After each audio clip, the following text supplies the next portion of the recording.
हरे हरे कृष्ण हरे कृष्ण कृष्ण कृष्ण हरे हरे हरे राम हरे राम राम राम हरे हरे। हरे कृष्ण। આપ સર્વનું સ્વાગત છે ઇસ્કોન બેંગલુરુ ચાલતા શ્રીમદ ભાગવતમના ક્લાસમાં. હિઝ ગ્રેસ નમનિષ્ઠા પ્રભુના બહુ સરસ પ્રયત્નથી આપણે બધાને આટલી વહેલા સવારે એકઠા થવાનો અને ભગવાનની હરી વિશે ચર્ચા કરવાનો મોકો સાંપડ્યો છે. તો we should thankful to them Hare ટુ. कृष्ण प्रभु जी તો प्रणाम। હરે કૃષ્ણ પ્રભુજી. તો શરૂઆત કરીએ આપણે વિવતરણથી.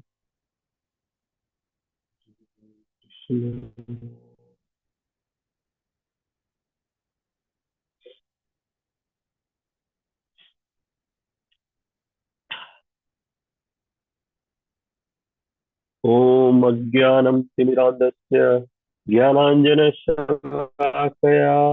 चक्षुरुन्मिलितं येन तस्मै श्रीगुरुवे नमः। श्रीचैतन्यमनोभीष्टं स्थापितं येन भूतले स्वयं रूपः कदा मह्यं ददाति स्वपदान्तिकम्। वन्देऽहं श्रीगुरोः श्रीयुतपदकमलं श्रीगुरुं वैष्णवाच्च श्रीरूपं साग्रजातं सहगण रघुनाथान्वितं तं सजीवम् साद्वैतं सावधूतं परिजनसहितं कृष्णचैतन्यदेवम् श्रीराधा कृष्णपादान् सहगण ललिता श्रीविशाखान्वितान् हे कृष्ण करुणा सिंधो दीनबंधो जगतपते गोपेश गोपिका कांत राधा कांत नमोस्तुते सप्त कांचन गौरांगी राधे वृंदावनेश्वरी वृषभानुसुते देवी प्रणमामि हरिप्रिये। वाञ्छाकल्पतरुभ्यश्च कृपा सिन्धुभ्य एव च पतितानां पावनेभ्यो वैष्णवेभ्यो नमो नमः। नमो विष्णुपादाय कृष्णप्रेष्ठाय भूतवे श्रीमते भक्तिवेदान्त स्वामिनिति नामिने। नमस्ते सारस्वते देवे गौरवाणी प्रचारिणे निर्विशेष शून्यवादी पाश्चात्य देश तारिणी। जय श्री कृष्ण चैतन्य प्रभु नित्यानंद श्री अद्वैत गदाधर श्रीवासादि गौर भक्त वृंद। हरे कृष्णा हरे कृष्णा हरे कृष्णा कृष्णा कृष्ण कृष्णा हरे हरे हरे हरे राम हरे हरे राम राम हरे राम राम राम राम हरे राम हरे। ओम नमो भगवते वासुदेवाय। ओम नमो ओम ओम नमो भगवते भगवते वासुदेवाय। ओम नमो भगवते वासुदेवाय। ओम ओम नमो ओम नमो नमो भगवते भगवते वासुदेवाय। वासुदेवाय। ओम नमो भगवते वासुदेवाय। ओम नमो ओम नमो भगवते भगवते वासुदेवाय। वासुदेवाय। नारायण नमस्कृत्य नरं चैव नरोत्तमम्। नारायण नारायण नारायण नमस्कृत्य नमस्कृत्य नरं नरं चैव चैव नरं चैव नरोत्तमम्। नरोत्तमम्। देवीं सरस्वतीं व्यासं ततो जयमुदीरये। देवीं सरस्वती व्यासं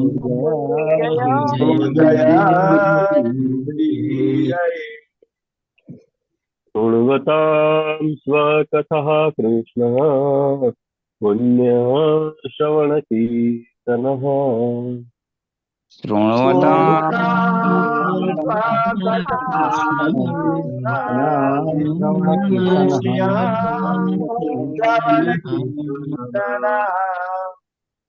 हृदीयन्तस्तो ह्यभद्राणि विदुनोति सुरेशिता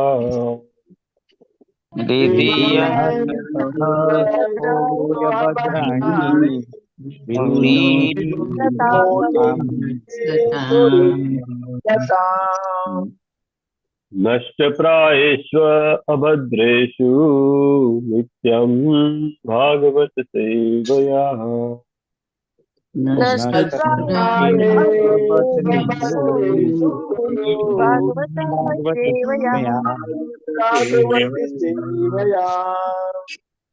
भगवती उत्तम श्लोके भक्ति भवति नैष्ठिकी भगवती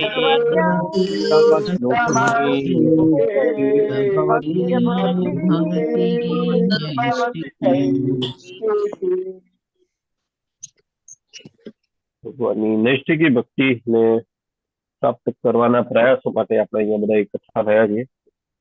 તો એ સ્કૃતિમાં કુમાર પ્રભુ સવારના જપ યજ્ઞમાં જોડાયેલા તેનું નામ રહેશે. हरे कृष्णा प्रभु जी.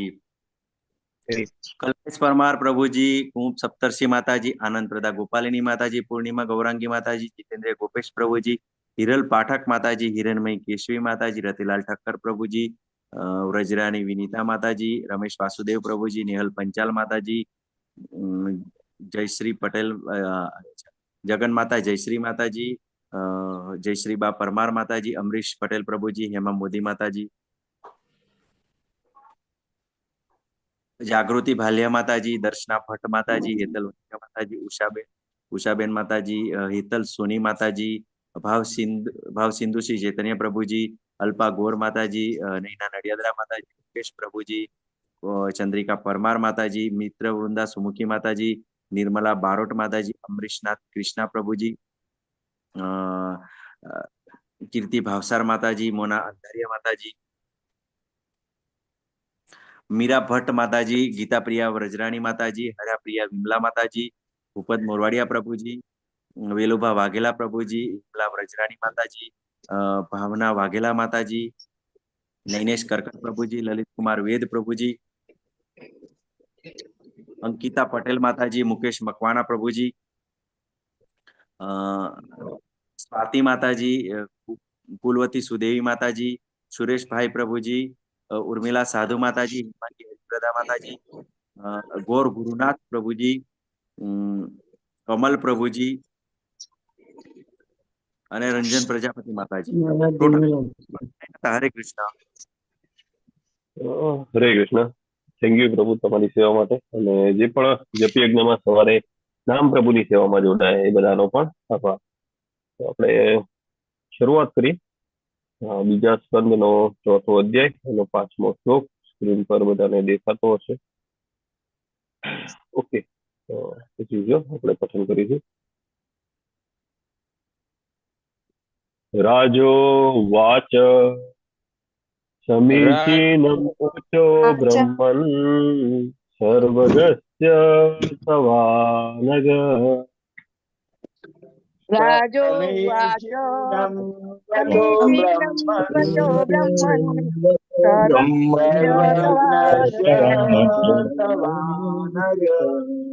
नमो विशीर्यते मह्यं हरेः कथयतः कथा. तमो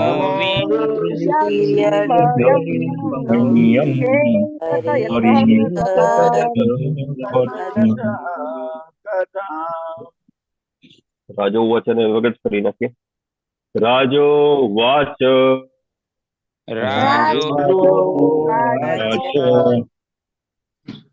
समीचीनं वचो ब्रह्मन् सर्वगस्य तवानग समीचीनं वचो वचो ब्रह्मणि सर्वज्ञत्ववानग नमो विशीर्यते मह्यं हरेः कथयतः कथा तमो विशीर्यते हरे कथयतः कथा राजोवाच राजोवाच समीचीनं वचो ब्रह्मन् सर्वगस्य तवानग समीचीनं वचो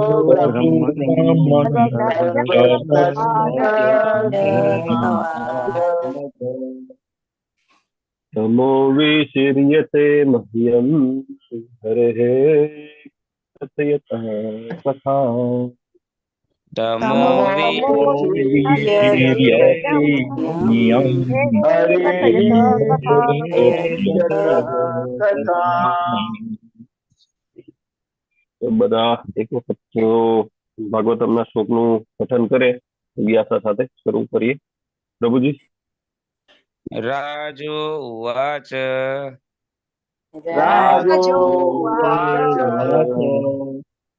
समीचीनं वचो ब्रह्मन् सर्वज्ञस्य तवानग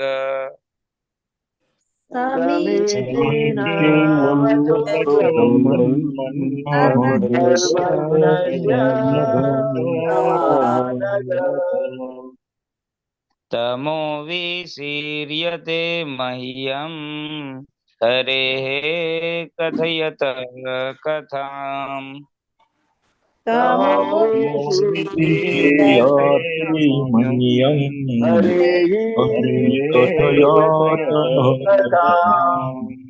राजोवाच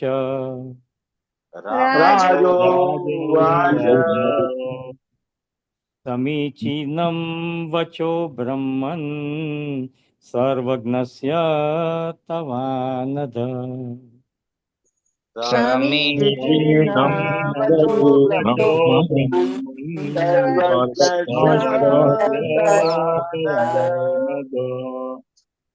तमो विशीर्यते मह्यं हरेः कथयतः कथाम्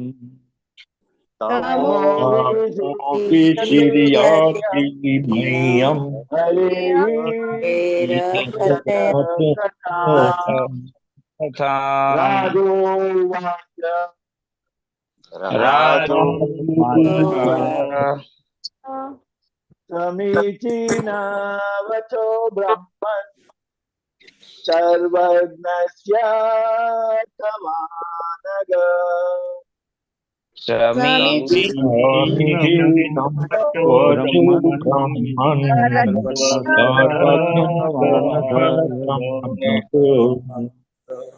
तमो विशीर्यते मह्यं हरेहि कथयत कथा तमो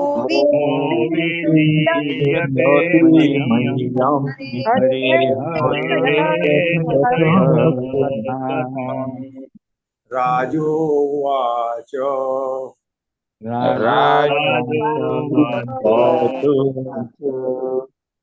समीचीनं वचो ब्रह्मन् सर्वज्ञस्य तवानघ समीचीनं वचो ब्रह्मन् सर्वज्ञस्य तवानघ तमो विशीर्यते मह्यं हरेः कथयतः कथाम् तमो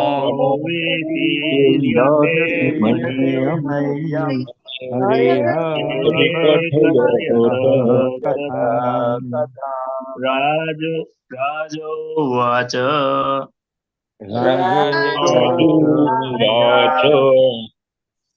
समीचीनं वचो ब्रह्मन् सर्वज्ञस्य तवानघ समीचीनं वचो ब्रह्मन् सर्वस्य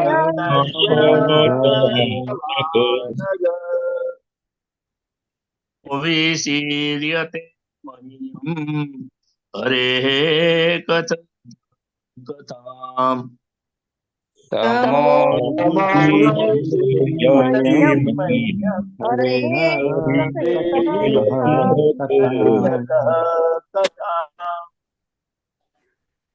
राजु उवाच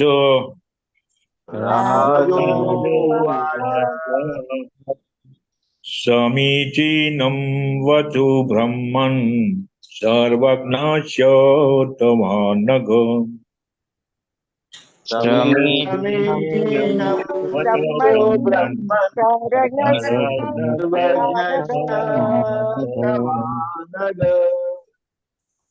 तमो विशीर्यते मह्यं हरिः कथयतः कथम्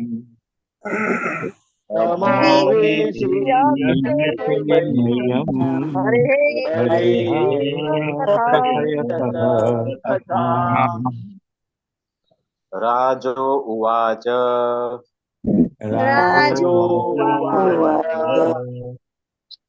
समीचीनं वचो ब्रह्मन् सर्वज्ञस्य तवानघ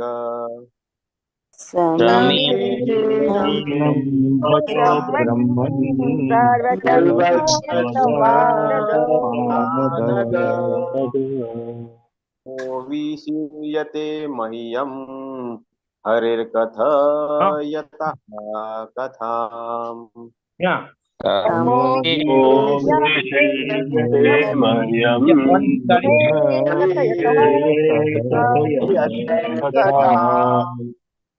તું ના હોય હારું અમે તું ઊભી તો ના આવે તું લઈ દઉં જા राजोवाच ના તું લઈ જઈશ તને કીધું છે ને समीचीनं वचो ब्रह्मन् सर्वज्ञस्य तवानघ समीचीनं वचो ब्रह्मन्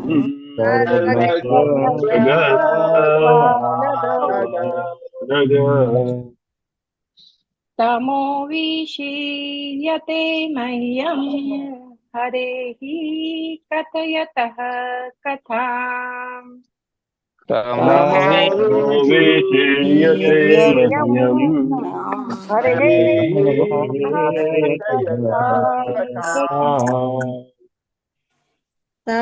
राजो उवाच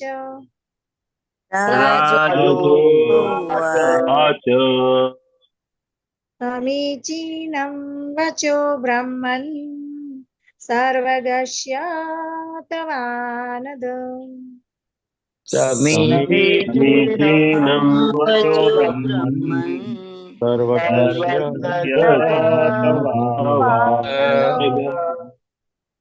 तमो विशीर्यते मह्यं हरेः कथयतः कथाम् तमो विशीर्यते मह्यं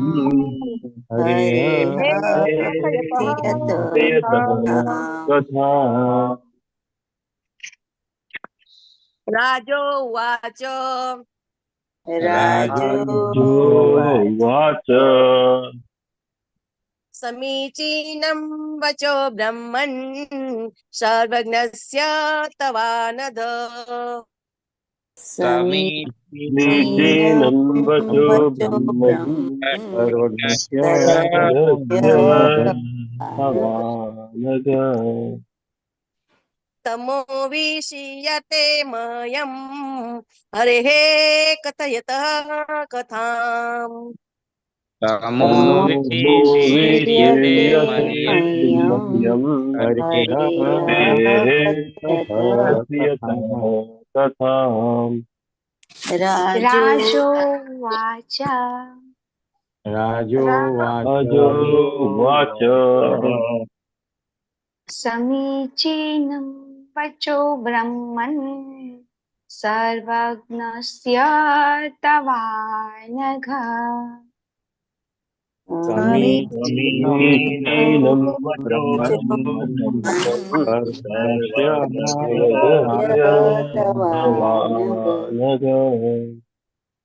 तमो विषीयते मह्यं हरेः कथयतः कथाम् विषीयते मह्यं हरे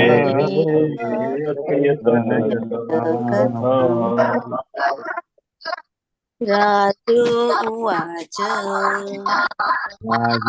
राजोवाच समीचीनं वचो ब्रह्मन् सर्वज्ञस्य तवानघ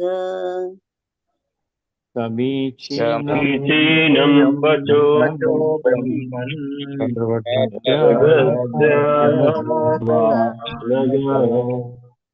तमो विशीर्यते मह्यं हरेः कथयत कथाम् तमो विषीयते मह्यं हरे कथा राजोवाच राजोवाच समीचीनं वचो ब्रह्मन् सर्वज्ञस्य तवानधः समीचीनं वचो ब्रह्मन्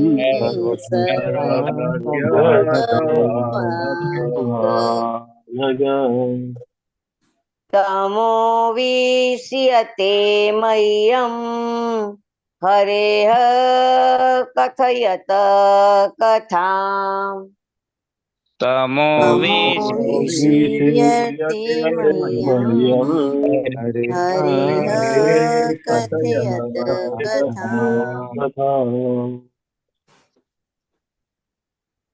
ઓકે આઈ ગેસ આવી ગયા છે સિદ્ધાર્થ જોઈએ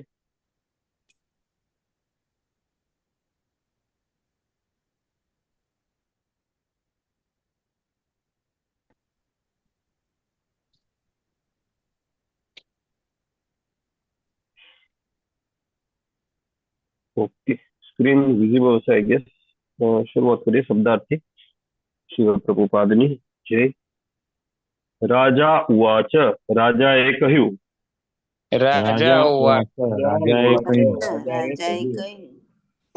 સમીચીનમ બિલકુલ બરાબર સમીચીનમ બિલકુલ બરાબર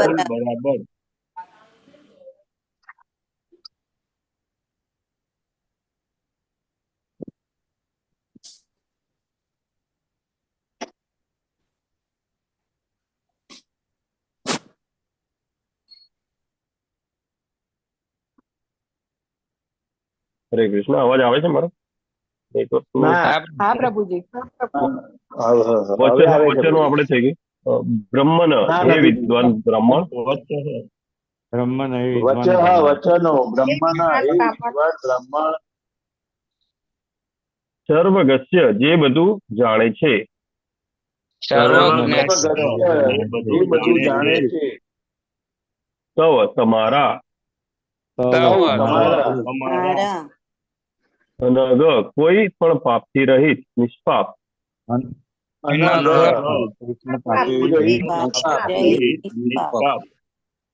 તમઃ અજ્ઞાન રૂપી અંધકાર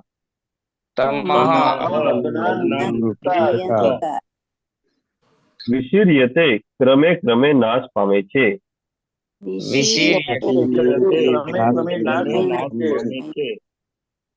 મહ્યમ મારા થકી હરે હે ભગવાનની કથયત જેમ તમે કહો છો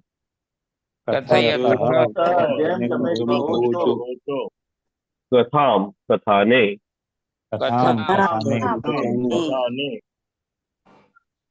અનુવાદ લઈશું. અનુવાદ શિવ પ્રભુપાદ દ્વારા. શિવ પ્રભુપાદની છે.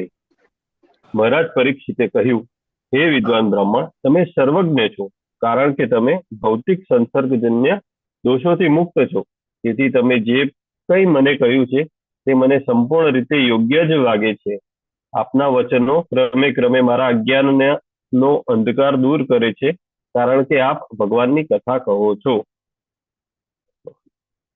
ભાવાર્થ અનંત પ્રદા ગોપાગીરી માતાજી, તમે લેશો ભાવાર્થ. હરે કૃષ્ણ પ્રભુજી, થેન્ક યુ. ભાવા શિલા પ્રભુપાદ દ્વારા શ્રી શિલા પ્રભુપાદ જય. અહીં મહારાજ પરીક્ષિતનો વ્યવહારિક અનુભવ સ્પષ્ટ રીતે બતાવવામાં આવ્યો છે.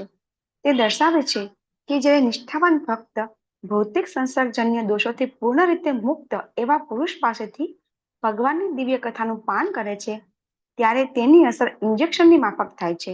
બીજા શબ્દોમાં કહી શકાય કે કર્મકાંડીય શ્રોતાજનો વ્યવસાયી મનુષ્યો પાસેથી શ્રીમદ ભાગવતમનો સંદેશ સાંભળે તો તેની કોઈ ચમત્કારિક અસર થતી નથી, એમ અહીં જણાવ્યું છે. ભગવત કથા ભક્તિભાવપૂર્વક સાંભળવી એ સામાન્ય વાર્તા સાંભળવા જેવું નથી. તેથી નિષ્ઠાવાન શ્રોતાને ધીરે ધીરે અજ્ઞાન દૂર થઈ તેની અસર જણાશે. યસ્ય દેવે પરા ભક્તિ યથા દેવે તથા ગુરૌ તસ્ય તે કથિતા યાર્થાઃ પ્રકાશન્તે મહાત્મનઃ. શ્વેતાસ્તર ઉપનિષદ 6.23. ભૂખ્યા માણસને જ્યારે ખાવા માટે અન્ન અપાય છે ત્યારે તેને ભૂખ સંતોષ્યાનો અને ભોજનના આનંદનો અનુભવ એક જ સમયે થાય છે. આમ થવાથી તેને ખરેખર ખવડાવવામાં આવ્યું છે કે નહીં એ પૂછવાની જરૂર રહેતી નથી. શ્રીમદ ભાગવતમના શ્રવણની નિર્ણાયક કસોટી એ જ છે કે મનુષ્યને તેનાથી પ્રત્યક્ષ જ્ઞાન પ્રાપ્તિ થવી જોઈએ. હરે કૃષ્ણ પ્રભુજી, શ્રીલા પ્રભુપાદ કી જય. જ્ઞાનમ તિમિરાંધસ્ય જ્ઞાનાંજનશલાકયા ચક્ષુરુન્મિલિતં યેન તસ્मै શ્રી ગુરુવે નમઃ. સરસ પર્પટ છે અને સિમ્પલ છે સમજવામાં અને જીવનમાં ઉતારવામાં એટલો જ એટલીસ્ટ આપણા બંધ જેવો કન્ડિશન માટે થોડોક અઘરો પડે એવો. બાકી સમજવામાં તો એકદમ સરસ રીતે વર્ડમાં તમે જોવા જાઓ તો પ્રભુપાદે બહુ સરસ રીતે સમજાવેલું છે. અને ઉતારવામાં કેમ અઘરો છે? કેમ કે કળિયુગની અસર છે, માયાદેવીની અસર છે. તો આપણે શું કરવું જોઈએ? તો આપણે જે પણ આપણા આચાર્યો છે એમને જે ફોલો કરેલું છે અને આપણે એમના આદેશો જે છે એમને પણ ફોલો કરવાનો અને એમનું જે આચરણ જે છે એમને સમજીને આપણે અનુસરવાનો પ્રયત્ન કરવો જોઈએ. તો આપણે જોયું છે કે આગળના શ્લોકમાં મતલબ જ્યારથી અધ્યાય શરૂ થયો સર્જનની પ્રક્રિયા, તો પૂર્વ ધારણા બંધાઈ રહી છે. જેવી રીતે ભગવદ્ ગીતામાં અધ્યાય 1માં કેવી રીતે અર્જુનજી પ્રશ્ન પૂછે છે, જે પણ એમના 6 પ્રશ્ન 5 પ્રશ્નો જે પૂછે છે કૃષ્ણ ભગવાનને, એવી રીતે અહીંયા પણ જે પરીક્ષિત મહારાજ એ પ્રશ્નો પૂછવાની તૈયારી કરે છે. થોડોક ડિફરન્સ બંનેમાં એટલો છે કે જ્યારે અર્જુનજીને યોગ માયામાં મૂકેલા હતા, કે નો ડાઉટ આપણે બધા જાણીએ છીએ ભગવદ્ ગીતાના ક્લાસ કરીને અહીં આવીએ છીએ, તો કોઈના પણ મનમાં સંશય ના રહેવો જોઈએ કે અર્જુનજી મતલબ અજ્ઞાની હતા. બરાબર, એ ડેફિનેટલી એમના નિત્ય સાથી હતા, બધા નિત્ય લીલામાં સમવિષ્ટ હતા કૃષ્ણ ભગવાન સાથે, અને એમને યોગ માયામાં મૂકેલા હતા. એટલે ભગવાનની પૃચ્છા કરે છે અને જે પોતાના મનના ઇનડાયરેક્ટલી કહીએ તો આપણા બધાના મનના સંશયો એને દૂર કરવાનો પ્રયાસ કરતા હોઈએ. બરાબર, અને અહીંયા પરીક્ષિત મહારાજની સ્થિતિ શું છે કે એમને ઓલરેડી ભગવાનનો સાક્ષાત્કાર થઈ ગયો છે.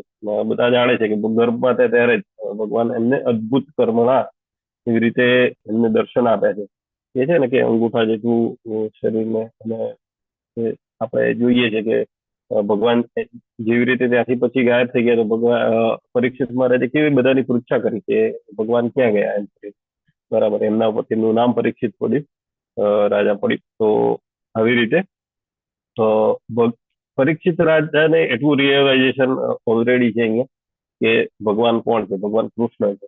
બરાબર, તો અહીંયા એક અલગ ટાઈપની એક કહેવાય ને કે ઝંખના બતાવવામાં આવી છે કે ભગવાન વિશે હજી વધારે જાણવું છે. ભગવાનના આટલા બધા આગળના અધ્યાયોમાં આપણે જોયું કે એમના જે અદ્ભુત કર્મો જે છે એના વિશે થોડુંક આપણને ગ્લિમ્સ આપેલી છે. તો હવે વધારે જાણવાની ઈચ્છા થાય છે કે ભગવાન આટલા મોટા વિશ્વનું સર્જન કેવી રીતે કરે. તો એની પૂર્વ ધારણા બંધાઈને હવે કાલના શ્લોકથી ભગવાન જે પરીક્ષિત મહારાજ છે એ પ્રશ્નો એક એક કરીને મૂકવાની શરૂઆત કરશે. બરાબર. તો આ એની પૂર્વ ધારણા છે. તો આપણે પાછળના શ્લોકમાં જોયું કે કેવી રીતે બધા સંતો જે છે એ બધાને કે તમે કેવી રીતે પ્રશ્નો પૂછ્યા, ત્યાં મતલબ એક રિક્વેસ્ટ કરી હતી કે કેવી રીતે આપણે પરિપ્રશ્ન સેવયા જે સમજીએ છીએ ને એવી રીતે પ્રપચ્છમ પૂછ્યું હતું કે અમને જે પણ પ્રશ્નો પૂછ્યા હતા તે અમને કહો. તો અહીંયાથી આજે પૂછે છે કે પરીક્ષિત મહારાજે પૂછ્યું કે હે વિદ્વાન બ્રાહ્મણ, તમે સર્વજ્ઞ છો. બરાબર. મતલબ આપણને ભૌતિક જગતમાં પણ આપણે જયારે લેંગ્વેજનું સબ્જેક્ટ શીખતા હોઈએ સ્કૂલમાં, ઇંગ્લિશમાં ની હોય, હિન્દીમાં ની હોય કે ગુજરાતીમાં ની હોય, તો એમાં શીખવાડે કે લેટર રાઇટિંગ આવે કે કંઈ પણ આવે, કમ્યુનિકેશન કેવી રીતે કરવાનું. બરાબર. તો કેવી રીતે આપણે ટાઇટલ આપીએ છીએ. બરાબર. ડિયર ફ્રેન્ડ કે લવિંગ ફાધર. તો એવી રીતે પરીક્ષિત મહારાજ એવું સરસ ટાઇટલથી શરૂઆત કરે છે કે હે વિદ્વાન બ્રાહ્મણ, તમે સર્વજ્ઞ છો. કે સર્વજ્ઞનો મિનિંગ કે તમે બધું જાણો છો. બરાબર. જે સર્વજ્ઞ છે કે તમે બધું જાણો છો ત્યાંથી શરૂઆત કરે છે. અને કારણ કે તમે ભૌતિક સંસર્ગ દોષોથી મુક્ત છો. બરાબર. તો બધાને ખ્યાલ છે કે એ સુખદેવ ગોસ્વામી ને બધા જે છે કેટલા પ્યોર હતા. બરાબર. જે આપણે અત્યારે બાહ્ય શોચમ ને આંતરિક શોચમની ખાલી વાતો કરી રહ્યા છે, તો એ બધાએ પોતાના જીવનમાં ઇમ્પ્લિમેન્ટ કરેલું છે. બરાબર. અને જે કહેવાય ને કે સ્ટાન્ડર્ડ ફોર્મેટ બનાવીએ, કોઈ પણ જગ્યાએ જઈએ તો માની લો કે તમે કોઈ નવું ઘર જોવા જાય તો સિમ્પલ હાઉસ બનાવીને રાખે કે એકદમ સરસ રીતે, એમાં કાંઈ કચાશ ના હોય.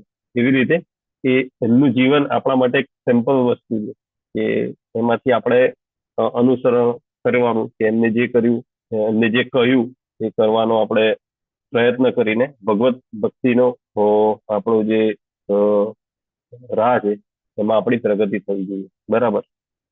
તો આમાં શરૂઆત થાય છે કે સમીચીનમ, બિલકુલ બરાબર. એક તો સમીચીનમ વચઃ એટલે બિલકુલ બરાબર વચનો. તો આમાં એક બીજી પણ ક્વોલિટી પરીક્ષિત મહારાજની થતી થાય છે કે એમને જરા પણ સંશય નથી. બરાબર. મતલબ સમીચીનમ આપણે કહીએ છીએ ને કે પેલું અન્યથા બીજું કાંઈ નહીં, ખાલી આ જ કે તમે જે કીધું એ બરાબર છે. બરાબર. તો એ રીતે કે સમીચીનમ જે તમે કહો છો એ એકદમ બરાબર છે. તો એક પણ પર્સન્ટ આપણને સંશય ના હોવો જોઈએ. એટલીસ્ટ આપણે આગળ ભગવદ્ ગીતા પછી ભાગવતમનું શ્રવણ કરીએ કે વાંચન કરીએ તો એ ક્લેરિટી મનમાં હોવી જોઈએ. એવું નહીં કે પછી મેં 2 અધ્યાય તો વાંચ્યા, હજી સુધી મારામાં કાંઈ પોઝિટિવ ઇફેક્ટ નથી આવી, તો હવે હું આગળ વધું કે ના વધું, કે આ તો મારો આટલો ટાઈમ એમને લાગુ, એવું રિયલાઇઝેશન ના થવું જોઈએ કે આ મારો સમયનો વ્યય થઈ રહ્યો છે. બરાબર. તો આ જો સંશય મનમાં રહે તો ભગવાન ને પામવા મુશ્કેલ છે. બરાબર. ઇવન તમે ભગવદ્ ગીતાના પ્રસ્તાવનામાં પણ જુઓ તો પ્રભુપાદે કીધેલું છે કે કૃષ્ણને ભગવાન ના માને તો મતલબ તમે કાંઈ પણ કરો તો આ જ્ઞાન તમને સમજાય. બરાબર. તો એવી જ રીતે જે સંશયનો નાશ કરવા થવો જોઈએ, તમારી શ્રદ્ધા વિકસિત થવી જોઈએ. જયારે શ્રદ્ધાનો વિકાસ થાય ત્યારે ધીરે ધીરે ગ્રેજ્યુઅલી તમારા સંશયનો પણ નાશ થશે. અને આ બધી સાયમલ્ટેનિયસ પ્રોસેસ હોય છે કે એક વસ્તુ વધે તો એક વસ્તુ ઘટે. રાજવાના જેવી વસ્તુ છે કે એકમાં વજન મૂકીએ તો એ વજન વાળું નીચે જાય ને પેલું ઉપર જાય. બરાબર. તે રીતનું છે. તો વિશિર્યતે હે શ્લોકમાં કહ્યું છે કે ક્રમે ક્રમે નાશ થાય છે. બરાબર.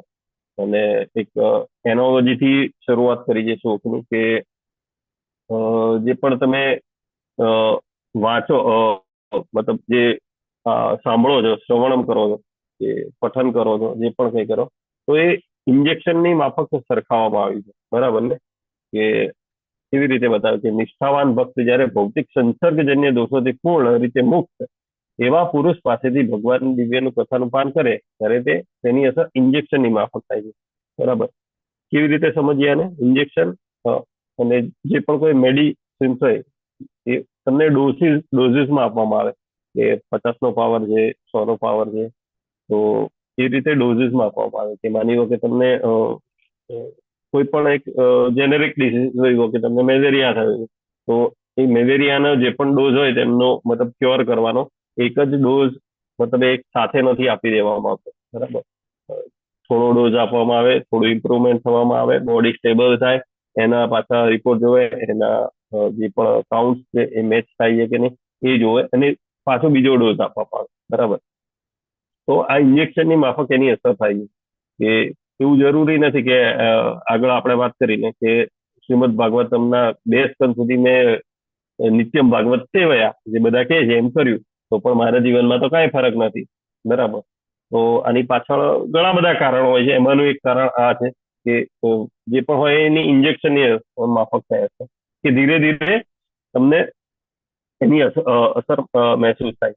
ઘણા લોકોની સુકૃતિઓ પણ એકઠી ના થઈ હોય, અને ઘણા લોકોના મનમાં પણ સંશય હોય કે હજી આજે દદાતી બુદ્ધિ યોગમ એ સ્ટેજ ના આવેલું હોય તો એનો મતલબ એ નથી કે આપણે ગીવ અપ કરી દેવા, બરાબર? કે ઇન્જેક્શનની માફક થાય છે તો આપણે એટલી વિશ્વાસ, એટલો ફર્મ વિશ્વાસ કે છે ને કે સમીચીનમ, બિલકુલ બરાબર, એટલો દ્રઢ વિશ્વાસ હોવો જોઈએ કે ભગવાન એક દિવસ તો આ જે ઇન્જેક્શનની અસર કરશે અને મારો જે પણ સંદેશ મેં સાંભળ્યો છે એની ચમત્કારિક અસર થશે, બરાબર? એકચ્યુઅલી કળિયુગમાં જે છે ને ઓબ્વિયસલી આપણે જોઈએ છીએ કે ચોથા અધ્યાયમાં કે મનુષ્યની અવધિ મતલબ જે એમની ઉંમર બહુ ઓછી છે, તો એના લીધે થઈને એક અવગુણ પણ આવેલો છે બધાની સાથે, કે ધીરજનો અભાવ. ધીરજ જરા પણ નથી રહેતી. કેમ કે જોવા જઈએ તો 100 વર્ષમાં શું કરી જવાના, બરાબર?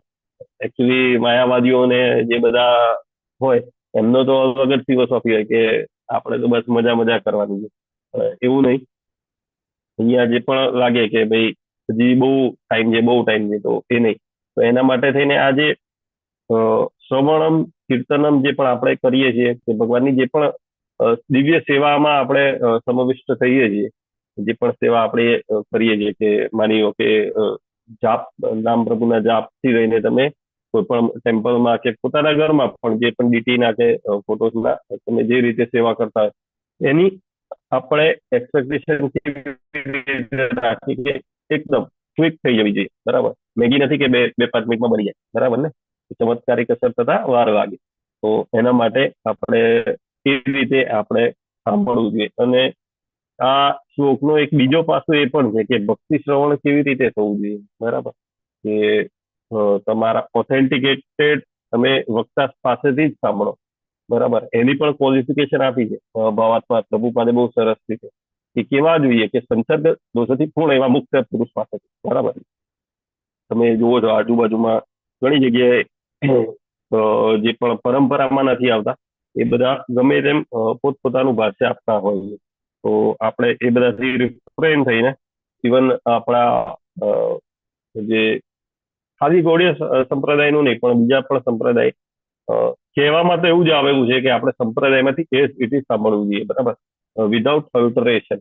તો એનો જેટલો બની શકે એટલો પ્રયાસ કરવા માટે આપણી પાસે એવી એક પરંપરા સ્થાપિત એસ્ટાબ્લિશ થયેલી છે, તો એમાંથી જ્ઞાન લેવાનો, એમાંથી શ્રવણમ કરવાનો પ્રયત્ન કરવો જોઈએ આપણે, બરાબર?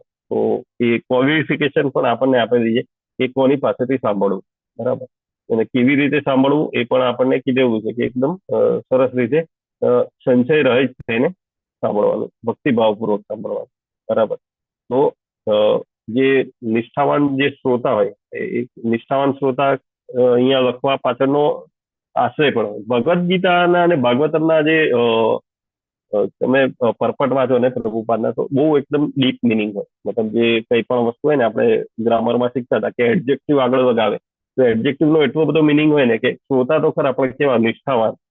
તો પહેલા તો એ આપણે જોવું જોઈએ કે ચમત્કારિક અસર નથી થઈ, તો પહેલા આપણે નિષ્ઠાવાન બન્યા, આપણે ભગવાન પર કેટલી નિષ્ઠા છે, બરાબર, આપણું રેસિપ્રોકેશન કેવું છે.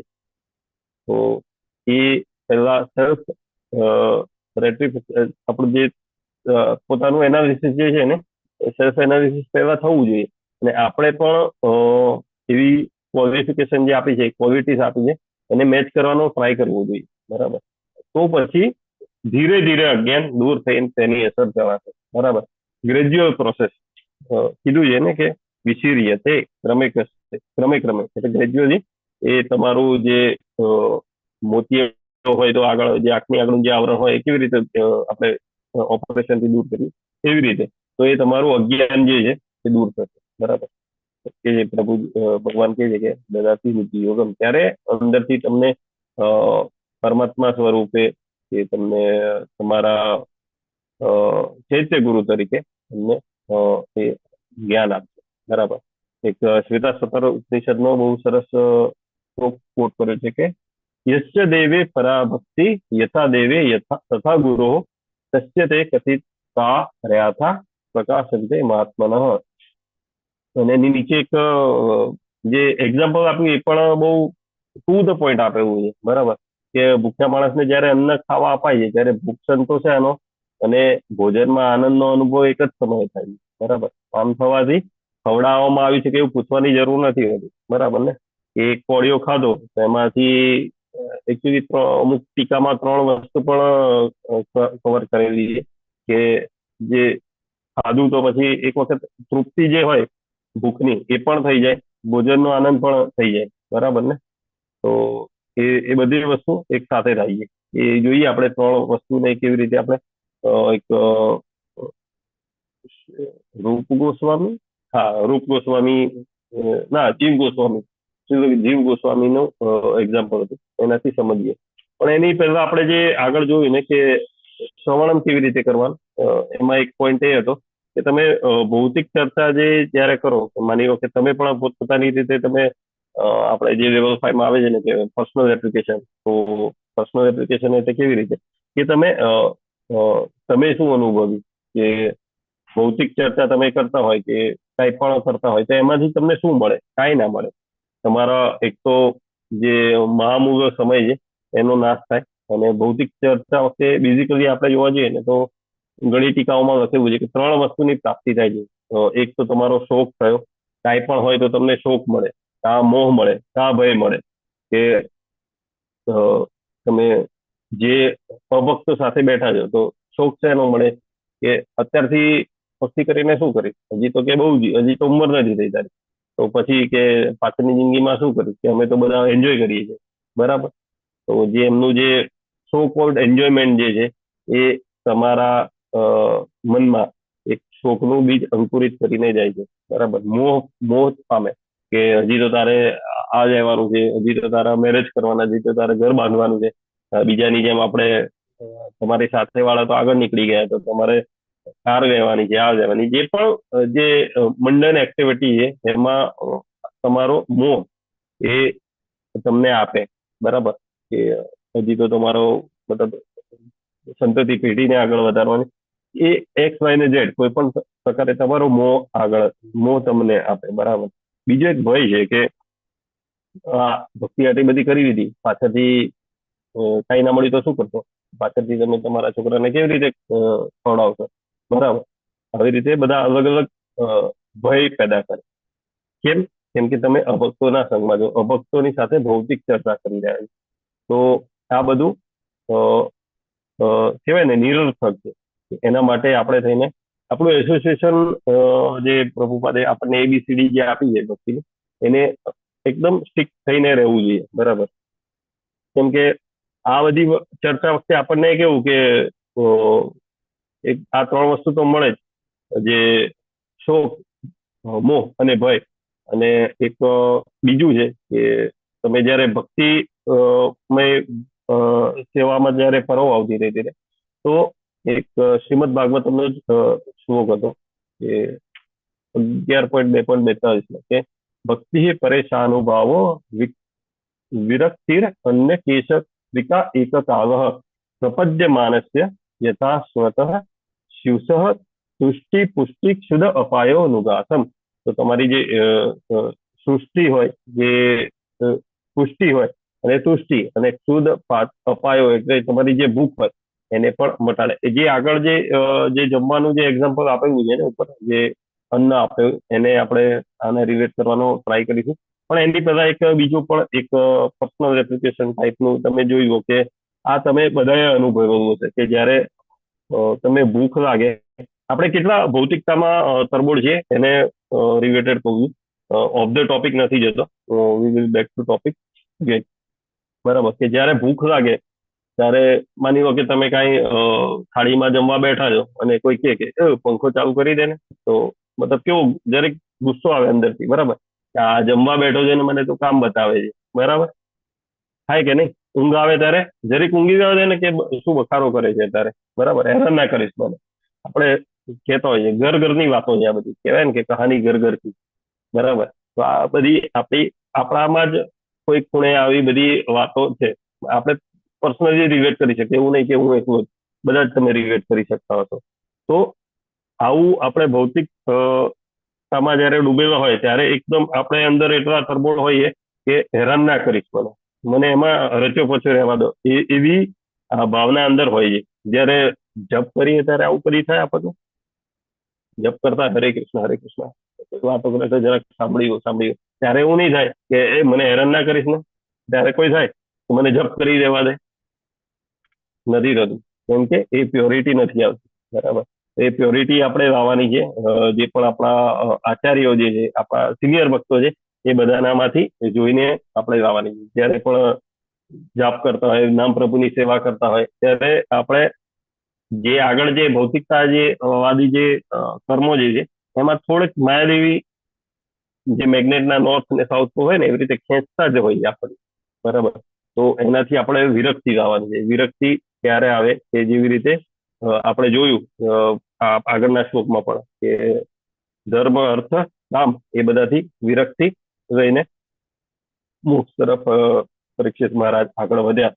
તો એવી રીતે જ આપણે આગળ જવાનું.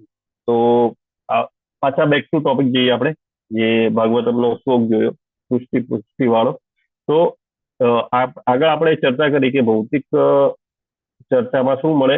શોક, મોહ અને ભય. એ ત્રણ સિવાય વસ્તુ કાંઈ મળે નહીં. તો જ્યારે તમે ભક્તિ સેવામાં આવો ત્યારે જે આપણે આગળ શ્લોક કોટ કર્યો એમાં છે કે ભક્તિ, એક તો તમને ભક્તિ તો મળે જ ભગવાનની, એના સિવાય ભક્તિ પરેશાનુભાવ એટલે ભક્તિ તો મળે, એના સિવાય તમને પરમેશ્વરનો પ્રત્યક્ષ અનુભવ થાય. પણ ગ્રેજ્યુઅલ પ્રોસેસ છે, આ વસ્તુ ધ્યાનમાં રાખવાની. બરાબર, એવું નહીં કે આજે મેં ભક્તિ કરી તો આજે મને ભગવાન પ્રત્યક્ષ અનુભવ થાય. નો, ઇટ ઇઝ નોટ પોસિબલ. બરાબર, એના સિવાય એક ભક્તિ થઈ, એક તમારો થયો પરમેશ્વરનો પ્રત્યક્ષ અનુભવ, અને બીજો થયો કે અન્ય વસ્તુ એટલે એ સેન્સમાં કે ભૌતિક વસ્તુ, એનાથી તમને વૈરાગ્ય, આ જે વૈરાગ્ય વિરક્તિ જે છે એ ધીરે ધીરે કેળવાય તમારી. બરાબર, તો આ ત્રણ વસ્તુ એક જ વખતમાં પ્રાપ્ત થાય. એવું નહીં કે મારે વૈરાગ્ય માટે અલગ પ્રયાસ કરવો પડે કે ભક્તિ માટે અલગ પ્રયાસ કરવો પડે કે પરમેશ્વરના પ્રત્યક્ષ અનુભવ માટે અલગ પ્રયાસ કરવો પડે. બરાબર, આપણે જે પણ કર્મના પ્રકારમાં જોઈએ છે એ બધા જે સકામ કર્મો ઓછા કરીને જે પણ આપણા અકર્મો નું સાધવામાં જયારે વજન વધશે ત્યારે આ બધી વસ્તુ આપણી ભક્તિ સેવામાં જયારે આપણા કર્મો જયારે પરવાશે તો આ બધી વસ્તુ, ત્રણેય વસ્તુ આપણને એક સાથે મળશે. ત્રણેય માટે અલગ અલગ કોઈ પ્રયાસ કરવાની જરૂર હોતી નથી. બરાબર, જેવી રીતે અને એવી રીતે સમજી શકીએ જે ઉપરના જ એક્ઝામ્પલ સાથે કનેક્ટ કરીએ ને, તો જે પણ વ્યક્તિને ભોજન કરવા વાળો માણસ હોય તો એને સુખ એટલે ભોજન કર્યાનું સુખ, એનું પોષણ, જે અંદરથી જે વાઇટામિન મળે, પ્રોટીન મળે એ, અને એની ભૂખથી મુક્તિ કે શુદ્ધ અપાયો, એ બધું એક સાથે મળે. એવું નહીં કે પછી મારે 2 રોટલી એક સુખ માટે કે સંતોષ માટે ખાવી, 2 રોટલી હું વાઇટામિન, પ્રોટીન, કાર્બ્સ માટે અલગથી ખાઉં છું, કે 2 રોટલી અલગથી કે મારી ભૂખ મટી જાય એના માટે ખાઉં છું, એવું નથી હોતું. બરાબર, આ બધું સાયમલ્ટેનિયસ પ્રોસેસ હોય છે.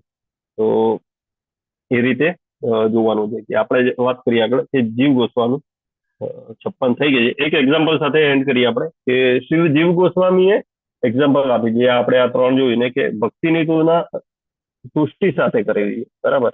કે મતલબ જે 3 વસ્તુ સમજે ને આપણે ફરીથી કહું છું, ભક્તિ, પરમેશ્વરનો પ્રત્યક્ષ અનુભવ અને જે ભૌતિક વસ્તુથી વૈરાગ્ય. આને 3 વસ્તુ કઈ, જે સુખ જમતા વખતેનું, પોષણ અને ભુક્તિ મુક્તિ, એ 3ની સાથે કેવી રીતે કોરિલેટ કર્યા છે, તો બહુ સાયન્ટિફિક રીતે સમજાવે છે જીવ ગોસ્વામી. તો ભક્તિની તુલના સંતુષ્ટિ એટલે જે તુષ્ટિ કહેવાય આપણે એની સાથે કરી છે, કેમ કે બંને આનંદના રૂપ લે છે, બરાબર. ભક્તિમાં એટલો આનંદ હોય કે પણ આવ્યા તો શું મન મૂકીને કીર્તન, આપણે તો બધા તો મન મૂકીને કીર્તન કરવાનું, બરાબર. માની લો કે નગર સંકીર્તન હોય કે કાંઈ પણ હોય, બરાબર. તો એ આનંદના રૂપ હોય કે પરેશ અનુભવ કે પરમેશ્વરનો સાક્ષાત્કાર અનુભવ, પ્રત્યક્ષ અનુભવ કેવી રીતે થાય, તો એને પુષ્ટિ પોષણ સાથે સમાનાર્થી કરેલો છે કે બંને એમ અનુભવ થાય ને એટલે હા અંદર એક અમીરે ને આપણે એ અમીરે, બરાબર. કે ના હાસ એવો હાશકારો રહે એ બધે. અને એક છેલ્લું જે વિરક્તિ કે એને શુદ્ધ અપાય કે ભૂખના નિવારણ સાથે એની તુલના કરેલી છે, કેમ કે બંને વ્યક્તિની જે પણ ડિવોટીની હોય એની લાલચથી મુક્તિ કરાવે, બરાબર. અને લાલચથી મુક્તિ થાય કે આ જોઈએ છે તે જોઈએ છે, એ બધી લાલસાથી વિરક્તિ જયારે આવે તો લાલચથી મુક્તિ થાય અને શાંતિનો અનુભવ થાય, બરાબર. તો આ 3 રીત જીવ ગોસ્વામીએ આપણને કહેલી છે. તો એ રીતે જ આપણે ભક્તિના માર્ગમાં આગળ જવું જોઈએ. કે શ્રી વિશ્વનાથ ચક્રવર્તી ઠાકુરે પણ કહ્યું છે કે ભક્તિ યોગનો માર્ગ એટલો આનંદદાયક છે કે તમે સાધના ભક્તિમાં હોવ અને તમે એટલા ઉન્નત ના થયા હોય ને તો પણ તમે જે તમને આપેલા હોય નિયમો, માની લો કે આપણને દીક્ષા વખતે કે 4 નિયમો આપે એને 16 માળા કરવાનું, બસ એટલું પણ આપણે ખાલી વ્યવસ્થિત રીતે પાલન કરીએ તો પરમ જે એનું જે ફાઇનલ રિઝલ્ટ હોય દેટ ઇઝ બેસ્ટ, બરાબર. આ ભક્તિ રસામૃત સિંધુમાં 1.2.187 એમાં કોટ કરેલું છે, બહુ સરસ રીતે બતાવેલું છે.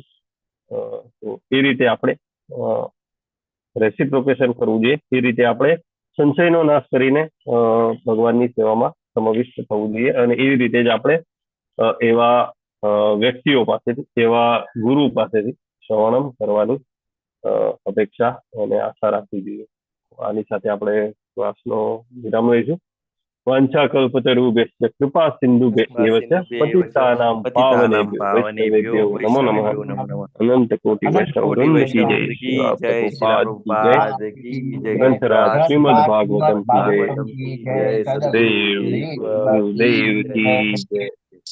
હરે કૃષ્ણ હરે કૃષ્ણ કૃષ્ણ હરે હરે હરે રામ રામ હરે હરે. રામ રામ હરે હરે. હરે કૃષ્ણ પ્રભુજી, દંડવત પ્રણામ. હરે કૃષ્ણ. દંડવત કૃષ્ણ બધાને. હરે કૃષ્ણ પ્રભુજી.